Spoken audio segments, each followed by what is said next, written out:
तो स्वागत है आपका एक बार फिर मेरे YouTube चैनल पे। और आज हम जो आपके लिए लेके आए हैं वो लेके आए हैं एक नोटिफिकेशन, एक धमाकेदार वैकेंसी का, और वो है हमारी एसएससी जेई की वैकेंसी, है ना। तो चलिए स्टार्ट करते हैं बिना किसी देरी के। देखिए, आप देख पा रहे हैं कि ये क्या है, हमारी एसएससी जेई की वैकेंसी अभी यहाँ पे निकल चुकी है। ठीक है, और इसमें हम बात करेंगे कि इसकी स्टार्टिंग डेट कब है, एंड डेट कब है, और कैसे आप ये फॉर्म फिल कर सकते हैं, और कैसे आप इसकी तैयारी कर सकते हैं, और टोटल इसमें किस किस डिपार्टमेंट में कितनी सीटें हैं, और कौन कौन सी जो हमारी ब्रांचें हैं वो इसमें अप्लाई कर सकते हैं। ठीक है, तो अभी आपकी स्क्रीन पे जो आपको शो हो रहा है वो ये हो रहा है कि देखिए कि ये किसकी वैकेंसी है, हमारे केंद्र सरकार की ये वैकेंसी निकाली गई है।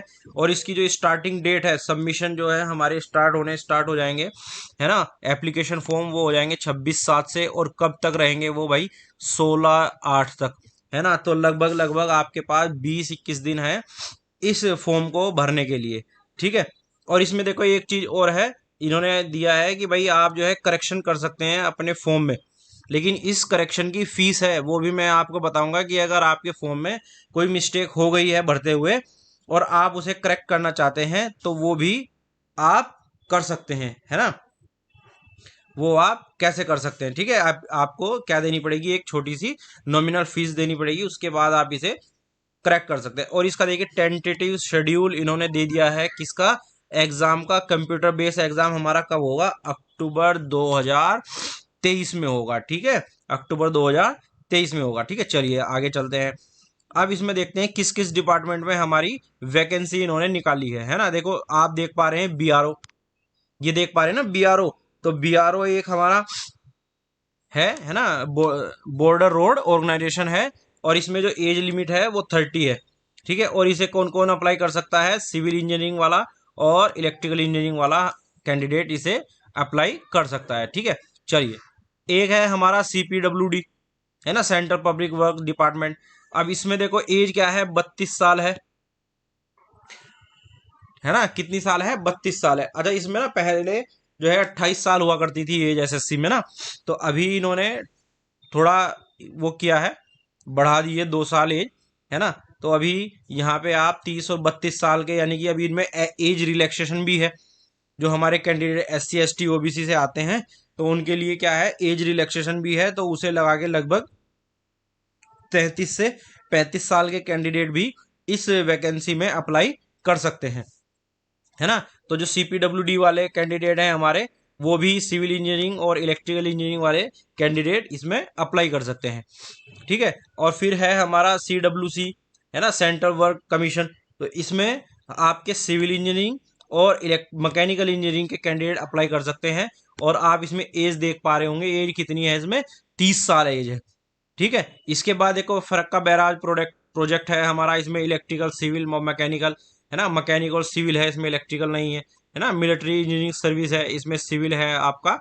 और इसमें कुछ एक्सपीरियंस भी मांगा हुआ है, वो भी आप देख सकते हैं कि भाई क्या है। इसका नोटिफिकेशन भी आपको, ये जो नोटिफिकेशन है इसकी जो वेबसाइट है हमारी, वो भी मैं आपको डिस्क्रिप्शन में, है ना, दे दूंगा। आप वहां जाके भी इसको पूरे को अच्छी तरीके से पढ़ सकते हैं ना। अगर हम ऐसे पढ़ाएंगे तो फिर काफी समय वीडियो में लग जाएगा। ठीक है, अभी देखो इसमें क्या क्या है, जो हमारा कौन कौन से कैंडिडेट इसमें अप्लाई कर सकते हैं। देखो ये है जूनियर इंजीनियर सिविल है, मैकेनिकल है, इलेक्ट्रिकल है, और हमारा E और M है, यानी इलेक्ट्रिकल और मैकेनिकल है। ठीक है, ये कैंडिडेट जो हमारे इन्होंने पॉलिटेक्निक और बीटेक वगैरह एमटेक वगैरह की हुई है वो भी इसमें अप्लाई कर सकते हैं ना। BSc इंजीनियरिंग भी वाले भी इसमें अप्लाई कर सकते हैं, AIM वाले भी इसमें अप्लाई कर सकते हैं। ठीक है, अभी देखो ये है कि भाई किस किस डिपार्टमेंट में कितनी कितनी वैकेंसी है। जैसे बीआरओ था हमारा एक, है ना, बीआरओ था ना, तो इसमें टोटल कितनी वैकेंसी है, 431 वैकेंसी है। जर्नल की सीट कितनी है, 175 है ना। और ये है हमारा जर्नल जो क्या है ना, कमजोर आर्थिक पक्ष जिनका कमजोर है तो उनके 43 है। और इसमें क्या है, OBC की 116 है, SC 32 है, और SC हमारी 65 है, ST 32 है।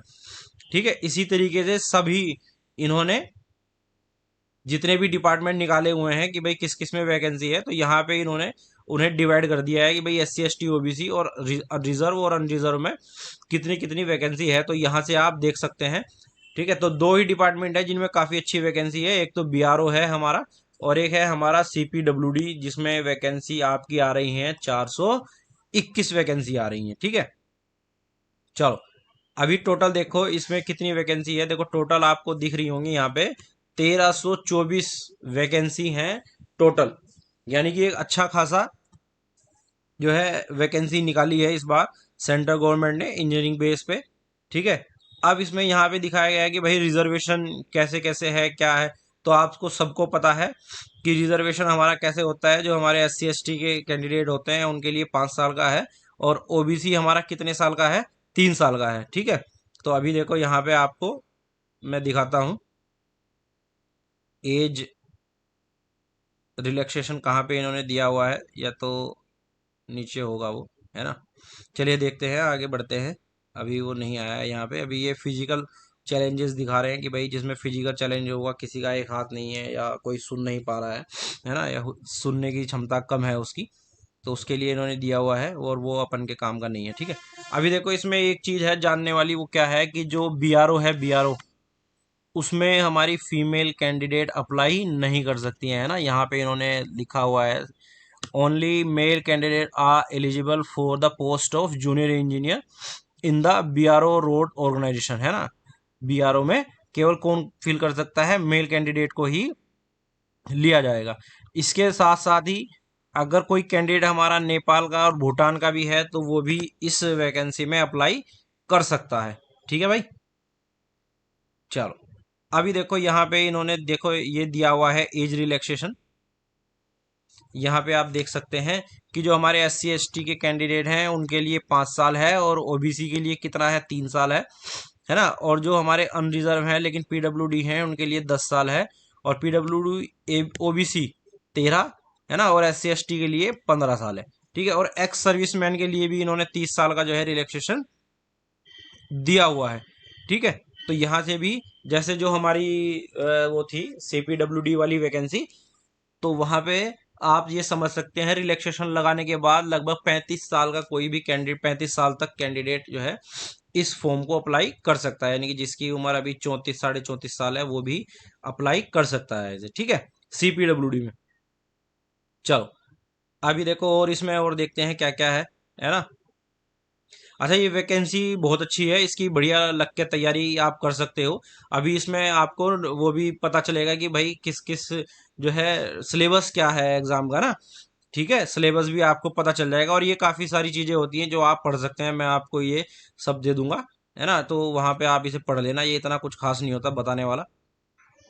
ठीक है, चलो अभी देखते हैं आगे क्या है, आप कैसे जो है फॉर्म को फिल कर सकते हैं। तो इनकी ये वेबसाइट है ना, यहाँ पे आप जाके इस फॉर्म को जो है आप फिल कर सकते हैं। और इन्होंने देखो ये भी बताया है कि हमारा फोटो कितने केबी का होना चाहिए, क्या हाइट होनी चाहिए, वो सब आपको पता है ना। आप इतने फॉर्म भरते होंगे। अब लास्ट डेट है इसकी, देखो कब है लास्ट डेट, 16/8/2023। तो बस इसे मत भूलना और सब भूल जाना, है ना। अगर आप ये फॉर्म भरना चाहते हैं, आप इस क्राइटेरिया के अंदर आ रहे हैं, तो 16/8/2023 से पहले पहले आप इस फॉर्म को क्या कर देना है, आपको भर देना है। ठीक है, और फॉर्म की फीस कितनी है, 100 रुपये इसकी फीस रखी गई है ना। 100 रुपये इसकी फीस रखी गई है।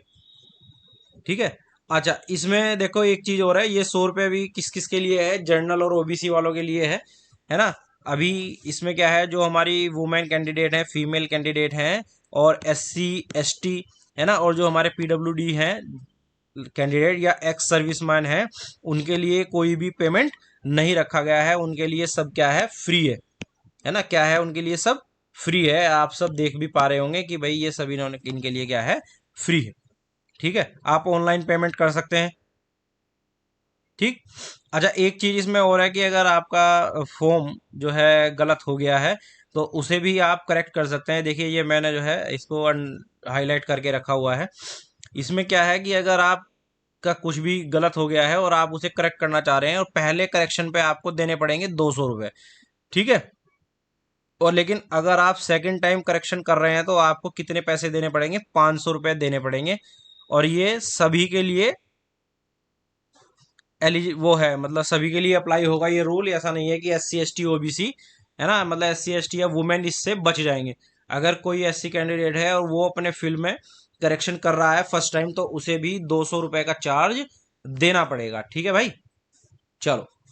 और ये भी चार्जेस आप यूपीआई से दे सकते हैं। ठीक है, चलो। अब ये है एग्जामिनेशन सेंटर, तो ये आपको फॉर्म में भी जब आप फॉर्म फिल करोगे वहां भी आपको बता देगा कि भाई आप किस रीजन से भरना चाहते हैं और कहाँ आपके नज़दीक पड़ रहा है, तो आप वही वाला सेंटर यहाँ पे चूज कर सकते हैं। ठीक है, क्योंकि ये सेंट्रल गवर्नमेंट की वैकेंसी है और पूरे देश से ही इसमें फॉर्म फिल किए जाएंगे। और यहाँ पे देखो, जैसे हम उत्तराखंड दिल्ली वाला रीजन है हमारा, तो ये कहाँ दिखा रहा है, देखो देहरादून हमारे सबसे नज़दीक है और रुड़की भी हमारे सबसे नज़दीक है ना। तो ये हम यहाँ पे अपना सेंटर अप्लाई कर देंगे कि भाई हमें तो देहरादून या रुड़की में से कोई एक सेंटर दे दो, हम तो वहां जाके एग्जाम दे आएंगे, हमें नहीं जाना दूर। ठीक है भाई, चलो। अब ये देखो इसमें क्या है, कैसे सिलेक्शन होगा, आप सभी को पता है जो हमारा एसएससी है वो कितने एग्जाम लेता है भाई। एक एसएससी हमारा 2 एग्जाम लेता है ना। और जो पहला पेपर होगा वो क्या होगा, आपके जनरल इंटेलिजेंस रीजनिंग के 50 क्वेश्चन आएंगे और जनरल अवेयरनेस के 50 क्वेश्चन आएंगे, है ना। देखो यहाँ पे मैं आपको दिखा दूं, ये देखो जनरल इंटेलिजेंस के कितने क्वेश्चन आ रहे हैं, 50 क्वेश्चन आ रहे हैं, 50 ही नंबर के आएंगे, और है ना 50 नंबर के 50 क्वेश्चन आएंगे। और जनरल अवेयरनेस, है ना, जैसे करंट अफेयर वगैरह हमारी होती है ये, तो वहां भी 50 क्वेश्चन आएंगे और 50 ही नंबर के होंगे। उसी तरह फर्स्ट पेपर में 100 नंबर की आपकी टेक्निकल आएगी, अगर आप सिविल इंजीनियरिंग से हैं तो सिविल इंजीनियरिंग का पार्ट आएगा, इलेक्ट्रिकल के हैं तो इलेक्ट्रिकल का पार्ट आएगा, और अगर आप मैकेनिकल से हैं तो मैकेनिकल का पार्ट आपको कितने नंबर का आएगा, 100 नंबर का आपके पास आएगा। ठीक है। और यहाँ पे देखो सेकंड पेपर है, ये सब पेपर आपके फर्स्ट और सेकंड पेपर दोनों का है, क्या होने वाले हैं, कंप्यूटर बेस एग्जाम होंगे, यानी कि सीबीटी होंगे। ठीक है भाई। इसके बाद जो आपका सेकंड पेपर होगा वो आपका इंजीनियरिंग बेस ही होगा, मतलब आप जिस भी ट्रेड से, जिस भी ब्रांच से आप रिलेट करते होंगे उसी का ही आपके पास क्या आएगा, एग्जाम आएगा। और उसके कितने क्वेश्चन आएंगे, 100 क्वेश्चन आएंगे, और कितने नंबर के होंगे, 300 नंबर के पेपर, मतलब जो होगा वो आपका एग्जाम होगा। ठीक है भाई। अब इसके भी देखो इसमें दिखाया गया है कि भाई 3 पार्ट होंगे, है ना। तो यहाँ पे भी आपको देखो, अभी मैं आपको दिखाता हूं, यहाँ पे सारा जो है सिलेबस इनका दिया हुआ है ना। जनरल रीजनिंग का क्या सिलेबस है, तो आप यहाँ से इसे पढ़ लेना कि भाई कौन कौन से टॉपिक आ रहे हैं और उसी के अकॉर्डिंग तैयारी करना। ऐसा नहीं कि आने वाला कुछ है और आप पढ़ कुछ और रहे हैं। जनरल अवेयरनेस के आप ये यहाँ से इनके टॉपिक देख लेना, कौन कौन से टॉपिक आ रहे हैं, तो आपको केवल वही तैयार करने हैं और आएंगे भी वही। ठीक है। और यहाँ है देखो, जो ये आपका पेपर होगा इसमें से जो इंजीनियरिंग का आएगा वो इन्होंने पूरी सारी बुक ही दे दी, जैसे बेसिक इलेक्ट्रॉनिक्स दे दी, एस्टिमेटिंग कॉस्टिंग दे दी, यूटिलाइजेशन दे दी है ना। और इंडक्शन मशीन हो गई, यानी मशीन तो आपकी दोनों आएंगी, दोनों पावर सिस्टम आएंगी, है ना। बेसिक बीडब्ल्यू आएगी आपकी। ठीक है। तो इस तरह आप जो है इनकी इसकी तैयारी कर सकते हैं। सेकंड पेपर के लिए भी इन्होंने देखो ये पूरा सिलेबस दिया हुआ है, नहीं दिया हुआ है, तो यहाँ से भी आप देख सकते हैं। जैसे हम इलेक्ट्रिकल से रिलेट करते हैं तो हम यहाँ पे देखो ये है क्वेश्चन पेपर बी और इलेक्ट्रिकल इंजीनियरिंग, तो यहाँ पे आप देख सकते हो इन्होंने दिया हुआ है बेसिक कॉन्सेप्ट, है ना, सर्किट लो, magnetic circuit, AC fundamental measuring, है ना। तो यहाँ पे आप सब देख सकते हैं। देखो इलेक्ट्रिकल मशीन आ गया, है ना, पावर सिस्टम आ गया, पावर सिस्टम है, estimating costing utilization of basic electronics. ठीक है। तो बेसिक इलेक्ट्रॉनिक्स में आप ये मत समझना कि जो ये इन्होंने दिया हुआ है 2 लाइन का सिलेबस यही आएगा, है ना। बेसिक इलेक्ट्रॉनिक्स की हमारी पावर इलेक्ट्रॉनिक्स, है ना, और आपकी माइक्रो प्रोसेसर वगैरह सब आती है इसमें भाई। ये मत सोचना कि वो नहीं आएंगी, है ना, वो सब आती है इसमें। तो आपको ये पता चला कि भाई इसमें हम क्या क्या, हमारा एसएससी जेई में आने वाला है ना, और कितनी सीटें हैं। तो इसकी लास्ट डेट कब है भाई, एक बार फिर देख लो, लास्ट डेट है हमारी इसकी 16/8/2023। ठीक है, 16/8/2023 को ये क्या हो जाएगी, वैकेंसी बंद हो जाएगी, फिर इसका करेक्शन पोर्टल खुल जाएगा। ठीक है। तो अभी आप क्या कर सकते हैं, आपके पास अभी लगभग 2 महीने का समय है, तो आप इसकी तैयारी में जुट जाओ, है ना। बहुत अच्छा एग्जाम आता है, स्टैंडर्ड भी बहुत अच्छा होता है। ऐसा नहीं है कि भाई इसका स्टैंडर्ड एग्जाम का ऐसे ही होगा कि कहीं से भी क्वेश्चन दे दिए, जहां से इनका सिलेबस है क्वेश्चन आएंगे वहीं से ही, लेकिन आएंगे बहुत अच्छे क्वेश्चन आएंगे। ठीक है। और इसमें जो है आप जो है, जो हमारे बीटेक के कैंडिडेट हैं वो भी अप्लाई कर सकते हैं। अभी देखो मैं इसमें दिखाता हूँ आपको, बीटेक के लिए भी है ये, और बीएससी, जिन्होंने इंजीनियरिंग बीएससी इंजीनियरिंग की हुई है, बीटेक है ना, एमटेक है, वो भी कैंडिडेट हमारे इसमें फिल कर सकते हैं, है ना। तो सिविल, मैकेनिकल, इलेक्ट्रिकल के कैंडिडेट इसमें भर सकते हैं। और एजुकेशन क्वालिफिकेशन देखो यहाँ पे इन्होंने दी हुई है, वो क्या है, डिप्लोमा है, बी है, बीटेक है, एएमआई है। जिसके एएमआई, जिसके फर्स्ट और सेकंड पार्ट दोनों क्लियर हो, वो फिल कर सकता है भाई, ठीक है। इसके बाद बीएससी इंजीनियरिंग, एमटेक, है ना, एमई और एमएससी इंजीनियरिंग भी वाले कैंडिडेट भी क्या कर सकते हैं, इस फॉर्म को फिल कर सकते हैं, ठीक है। और आपको देखो ऐसे फोटो, केवल ये इस तरह का फोटो लगाना है, ये वाला, इस तरह के फोटो नहीं लगाने हैं, ये इन्होंने सैंपल दिया हुआ है। ये मैं आपको पूरा इसका लिंक अपने डिस्क्रिप्शन में मेंशन कर दूंगा, आप वहां जाके इनकी वेबसाइट पे जाके ये पूरा जो नोटिफिकेशन है इसे अच्छे से पढ़ सकते हैं, ठीक है। चलिए, आपको ऑल द बेस्ट, आप इसकी तैयारी कीजिए और ज़्यादा से ज़्यादा मेरे चैनल को सब्सक्राइब करें और शेयर करें, जहाँ पे आपको लेटेस्ट नोटिफिकेशन हर चीज़ के मिलेंगे, ठीक है। Thank you so much.